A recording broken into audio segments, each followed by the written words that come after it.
پہلا عالم کون سا ہے؟ عالم ارواح. کون سا ہے؟ کہیے.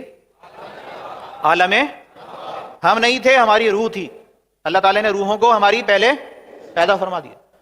قرآن کریم کے اندر بھی اس جانب اس کا ذکر ہے. اللہ تعالیٰ نے سارے عالم ارواح میں ساری روحوں سے یہ فرمایا الستو بربکم، کیا میں تمہارا رب نہیں ہوں؟ قرآن کریم کے اندر ہے.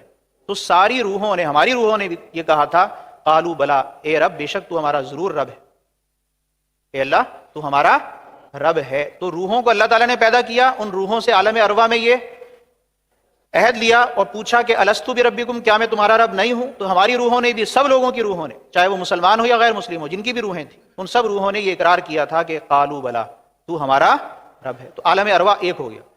پھر دوسرا عالم کون سا ہے؟ اب آپ غور کریں، ذہن پہ زور ڈالیں. کون سا عالم ہے؟ عالم ارحام. عالم ماؤں کے پیٹ میں جو بچہ رہتا ہے 9 10 ماہ 8 ماہ 9 ماہ 10 ماہ، ماں کے پیٹ میں بھی تو ہم رہے ہیں نا. دنیا میں کیسے آئے ہیں؟ ماں باپ ہمارا ذریعہ بنے. تو ماں کے پیٹ میں جو ہماری جسم کی تخلیق ہوئی اور اس میں روح ڈالی گئی، تو ماں کا پیٹ جو ہے یہ بھی ایک عالم ہے، دوسرا عالم تھا. ایک عالم ارواح تھا، دوسرا عالم کون سا ہو گیا؟ ماں کا پیٹ، رحم مادر. اس کو عالم ارحام کہہ لیجیے. اب آپ غور کیجئے، ہماری روح کو اللہ نے پیدا کیا، اس کے مطابق اس کو غذا کون دیتا تھا؟ اللہ تعالیٰ. ماؤں کے پیٹ میں ہم جتنے بھی ماں رہے، وہاں ہماری پرورش کس نے کی؟ زور سے بولیے. وہاں کس نے غذا دی؟ جیسا عالم ویسی غذا دینے والا کون؟ اللہ تعالیٰ. ماں کے پیٹ سے جب باہر آئے اور دنیا میں آنکھ کھلی ہماری، تو اب یہ ہماری زندگی کا دور شروع ہو گیا. جسم اور روح ہماری اس عالم حیات دنیا میں پیدا ہو گئی. یہ تیسرا عالم ہے. تو ہم جو یہاں بیٹھ کر باتیں کر رہے ہیں، اور آپ اور میں چل پھر رہے ہیں، کام کاج میں لگے ہوئے ہیں، دنیا کے اندر زندگی بسر کر رہے ہیں، یہ ہمارا کون سا عالم ہے؟ تیسرا. اب جب روح ہمارے جسم سے جدا ہوگی، تو وہ جو پہلے جہاں سے آئی تھی دوبارہ اس نے کہیں جانا بھی تو ہے.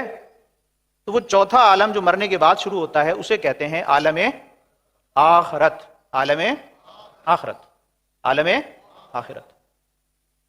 پھر اس کے دو حصے بن جاتے ہیں. ایک حصہ حشر سے پہلے تک کا، جس کو کہتے ہیں عالم برزخ. مرنے کے بعد دفنا دیا جاتا ہے، یا جو مذاہب والے جو بھی کچھ کرتے ہیں، بعض جلا دیتے ہیں، بعض لٹکا دیتے ہیں، بعض کچھ کر دیتے ہیں، کچھ بھی ہے. ہم مسلمانوں کا تو ایک بڑا پیارا اور احترام والا طریقہ ہے، بڑے اعزاز اور اکرام ہے کے ساتھ جنازہ اٹھا کر لے کے جایا جاتا ہے، اور کلمہ طیبہ شہادت پڑھتے ہوئے، خود بھی پڑھتے ہیں اور نعتیں پڑھتے ہوئے جاتے ہیں، اور درود و سلام پڑھتے ہوئے جاتے ہیں، اور پھر جناب فاتحہ بھی پڑھتے ہیں، ایصال ثواب بھی کرتے ہیں، اور ان تقاضوں کو بھی پورا کرتے ہیں. تو وہ جو عالم ہے نا، مرنے کے بعد سے لے کے قیامت تک، مرنے کے بعد سے لے کے قیامت، اس کو عالم برزخ کہتے ہیں. کیا کہتے ہیں؟ برزخ. برزخ کہتے ہیں آڑ کو. تو ایک دنیا کی زندگی تھی، ایک آخرت کی آنے والی زندگی، حساب کتاب کا مرحلہ، اس کے بیچ میں یہ آڑ ہے، درمیانی مرحلہ یہ کیا ہے؟ برزخ کا ہے. اور اس کے بعد جب سور پھونکا جائے گا اور سب قبروں سے اٹھیں گے اور حشر ہوگا، حساب کتاب ہوگا، پھر ہولناک مناظر ہیں. اچھے نیکوکاروں کے لیے جنت ہوگی، راحت ہوگی، اور بدکاروں فاجروں کے لیے اور کافروں کے لیے جہنم ہوگی اور دردناک عذاب ہوگا.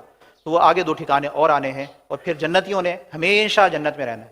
اور جہنم میں اگر کوئی مسلمان گیا تو اس نے جتنی سزا اپنی بھگتنی ہے بھگتے گا.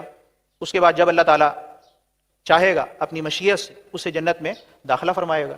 اور نبی کریم علیہ الصلوۃ والسلام کی شفاعت سے جو گناہ گار مسلمان گناہوں کی وجہ سے اگر جہنم کی سزا میں اور آگ میں مبتلا بھی ہوں گے، تو وہاں سے انہیں حضور کی شفاعت سے نکال کر جنت میں داخل کر دیا جائے. پھر جنت میں رہنے والے ہمیشہ ہمیشہ جنت میں رہیں گے، اور پھر انہیں دوبارہ وہاں سے باہر واپس نہیں نکالا جائے گا.